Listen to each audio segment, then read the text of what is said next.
और मेरे पढ़ाकू मित्रों, कैसी चल रही है आपकी बोर्ड की तैयारी? अभी तो मिड टर्म आ रहे हैं, उसकी तैयारी कीजिए। देखिए, मैं बता दूं, पहली बात तो मैं आपका मैथ्स का टीचर हूँ। आप मेरे वीडियोस फंडा फैक्ट्री में जाके देख सकते हैं, जिसमें आप अभी ये वीडियो देख रहे होंगे। ठीक है, मेरे प्री बोर्ड में और मेरे बोर्ड्स में 30 या 32 इतने ही मार्क्स आए थे। मेरे प्री बोर्ड में और बोर्ड्स में तो मेरे ज़्यादा मार्क्स आए थे, लेकिन मेरे प्री बोर्ड में और मेरे मिड टर्म में 40 और 30 के बीच में मार्क्स थे। 32 मार्क्स थे मेरे प्री बोर्ड 1 में। ठीक है, तो मेरे वहाँ से 74 मार्क्स 80 में से, और 90% मार्क्स मैथ्स में, और टोटल मेरे मैथ्स में 90 मार्क्स आए थे, और मेरे टोटल मिला के 90% मार्क्स थे। ठीक है, मेरे मैथ्स में मार्क्स बढ़े कैसे? मेरे को 9 तक मैथ्स बिल्कुल अच्छी नहीं लगती थी। मेरे मार्क्स बढ़े कैसे, मैं आपको ज्ञान देने वाला हूँ, वो भी फ्री फ्री फ्री। चलिए स्टार्ट करते हैं। देखिए, तो सबसे पहली मेरी खासियत, सेल्फ बिलीफ, खुद पर भरोसा। मैंने खुद पे भरोसा किया। मैंने स्टार्टिंग में ही, मैंने मई में ही टारगेट बना लिया था कि मैं 90% मार्क्स मैथ्स में लाऊंगा, और 90% मार्क्स ही मैंने टारगेट बनाया था कि मैं बोर्ड्स में लेके आऊँगा, जो कि मैं लेके आया। ठीक है, कैसे लाया? मैंने एक टारगेट फिक्स किया, और मैंने जो अपना टाइम था उसको वाइसली यूज़ किया। मतलब उसको अपने हित में यूज़ किया। कैसे हित में यूज़ किया? मैं जब सुबह उठता था, मैं सुबह उठ के ही ये बना लेता था, मैं टाइमिंग बना लेता था कि इस दिन मैं ये करने वाला हूँ, ये करने वाला हूँ। आज अभी तो आपके स्कूल चल रहे होंगे, आपके मिड टर्म के लिए जितना भी टाइम बचा है, या किसी किसी का मिड टर्म चल रहा होगा, जितना भी टाइम बचा है आपके मिड टर्म में, मैं आपको बता दूँ, सबसे पहला काम अपना मिड टर्म के लिए आप एनसीईआरटी सॉल्व करके जाइएगा। और ये मत सोचिएगा कि जो मिड टर्म है, मिड टर्म हमारे मिड टर्म में इतने मार्क्स आए, उतने मार्क्स आए। मिड टर्म आपके लिए कुछ मायने नहीं रखता। मायने आपके लिए रखेगा बोर्ड एग्जाम, उसके मार्क्स आपको पूछे जाएंगे। मिड टर्म के लिए कोई नहीं बोलेगा आपको। ठीक है, दूसरा पॉइंट, यूज़ प्रॉपर रिसोर्सेज। अपने रिसोर्सेज को, अपनी ज़रूरतों को आपको अच्छे तरीके से, आपको सही सही तरीके से यूज़ करना है। सबसे पहले आपको क्या रिसोर्सेज है आपके पास? आपके पास सबसे बड़ा रिसोर्स है NCERT। ये किताब आपको मैथ्स में अच्छे मार्क्स दिलवाएगी। अच्छे मार्क्स के यही आपको 90% या आपका जो भी टारगेट है वो अचीव करवाएगी। मैंने वहाँ पर अपने मार्क्स लिखे हैं, आप भी ऐसे ही अपने मार्क्स, जो भी कॉपी में आप अपना काम करते हैं, अपना प्रैक्टिस करते हैं, वहाँ पर ये लिखिएगा। ठीक है, आपको मोटिवेशन मिलेगा। ठीक है, पहला तो एनसीईआरटी को आपको घोल के पी जाना है। जो मैं क्वेश्चंस करवाता हूँ क्लास में, जो भी क्वेश्चन मैं आपको वीडियो में दिखाता हूँ, वो सब एनसीईआरटी के क्वेश्चन होते हैं। उसके बाहर के क्वेश्चन मैं नहीं करवाता। कभी कभी हमारे सीबीएसई वाले एनसीईआरटी से बाहर का क्वेश्चन भी दे देते हैं, लेकिन वो क्वेश्चन या तो और में होते हैं, या फिर आपको एनसीईआरटी सॉल्व करनी आ गई तो वो क्वेश्चन आप आराम से कर पाएंगे। ठीक है, ऐसा होता है। तो जो एनसीईआरटी है, यही आपको पढ़नी है। और इसको अगर आप 2 बार कर लेते हैं, या इसको अगर आप 3 बार कर लेते हैं, अगर आपके पास टाइम नहीं है तो कम से कम एक बार तो करिए। एक बार करेंगे आपको सब समझ आएगा। यही आपके लिए रिसोर्स है। अगर आप एनसीईआरटी कर लेते हैं, अगर आपसे एनसीईआरटी हो गई, तो इसके बाद कोई भी दूसरी बुक वुक पे नहीं जाना है। डायरेक्ट आपको कहाँ जाना है? डायरेक्ट आपको PYQs पे जाना है। जब भी आपकी एनसीईआरटी बुक हो जाए, जैसे आपकी मैथ्स की एनसीईआरटी बुक आपने एक चैप्टर की कर ली, जैसे ये चैप्टर 5 की कर ली। ठीक है, चैप्टर 5 अरिथमेटिक प्रोग्रेशन की आपने एनसीईआरटी कर ली। आपको और क्वेश्चन प्रैक्टिस करना है। आप कोई भी बुक ना उठाए, जैसे कोई भी बड़ी बड़ी बुक होती है, वो नहीं लेनी। आपको डायरेक्ट जाना है PYQ में।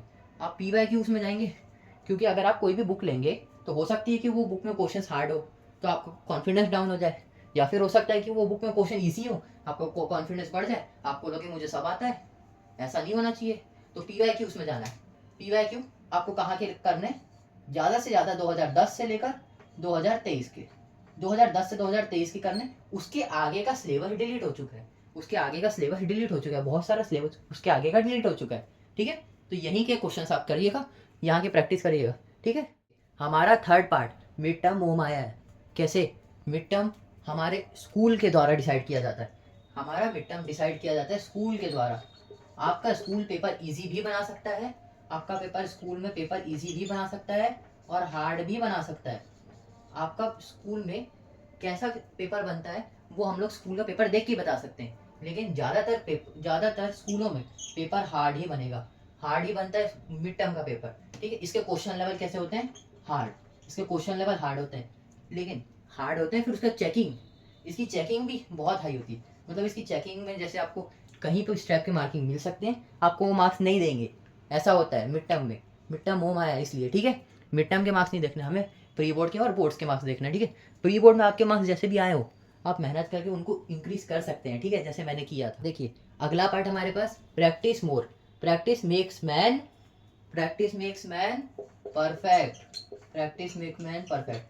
प्रैक्टिस ही है जो आपको परफेक्ट बनाएगी, ठीक है। आपको कोई सब्जेक्ट नहीं आता, कोई भी सब्जेक्ट, चाहे मैथ्स हो, चाहे आपको साइंस फिजिक्स बायो कुछ भी हो, अगर आपको वो नहीं आता है तो आप उसको मोर प्रैक्टिस करिए, उसको ज़्यादा टाइम दीजिए, उसको ज़्यादा टाइम दीजिए। अगर उसको आप ज़्यादा टाइम देंगे वो आपको रिजल्ट्स ला के देगा, ठीक है। प्रैक्टिस मेक्स मैन परफेक्ट, ठीक है। अब सुनिए, अगर आप मैथ्स में नोट्स बनाते हैं, नोट्स आप क्या बनाएंगे, ज़्यादा से ज़्यादा आप क्या नोट्स बनाएंगे कि हम लोग ये वाला क्वेश्चन लिख लेंगे।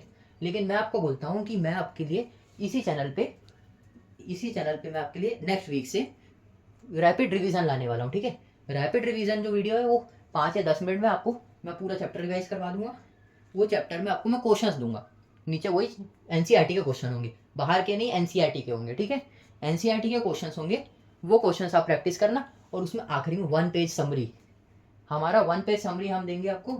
उसमें जो भी लिखा होगा 1 पेज समरी में, जो भी आप लिखा होगा वो एक बार आप अपने कॉपी में लिख लीजिएगा और उसको बिना देखे फिर से लिखने की कोशिश करना, क्योंकि मैं आपको उसमें फॉर्मूलेस दूंगा और उसमें ट्रिक्स दूंगा, बहुत सारी ट्रिक्स दूंगा जिससे आप अपने चैप्टर को रिवाइज कर सकेंगे, ठीक है। और वहीं से आप चैप्टर को अपना प्रैक्टिस करेंगे, ठीक है। वो जो फॉर्मूले मैं दे रहा हूँ वही फॉर्मूले से आपके क्वेश्चन भी होंगे एनसीईआरटी के, ठीक है।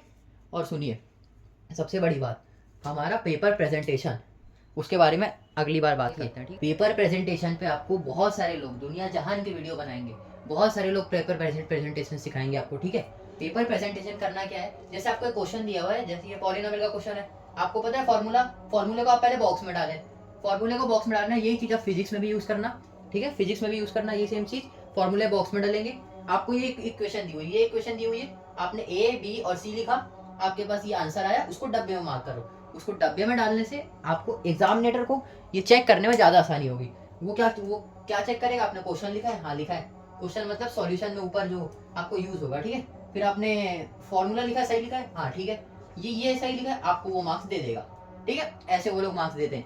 मिड टर्म में भी आप इसको यूज़ करना, आपको मार्क्स इंक्रीज ही होते हुए दिखेंगे, ठीक है। मैंने आपको जो 5 चीज़ें बताई, वो 5 चीज़ें आप फोकस करना, उसको उस पर फोकस करना। सबसे पहले तो अपने जो आप टेस्ट दे रहे हो उन पे फोकस करना, ठीक है। ये वीडियो देखने के बाद सबसे पहले आप अपना टारगेट सेट करना, रिसोर्सेज फिक्स करना। क्या है रिसोर्सेज हमारे पास रिसोर्सेज है एनसीईआरटी की किताब, ये रिसोर्सेज है हमारा, ठीक है।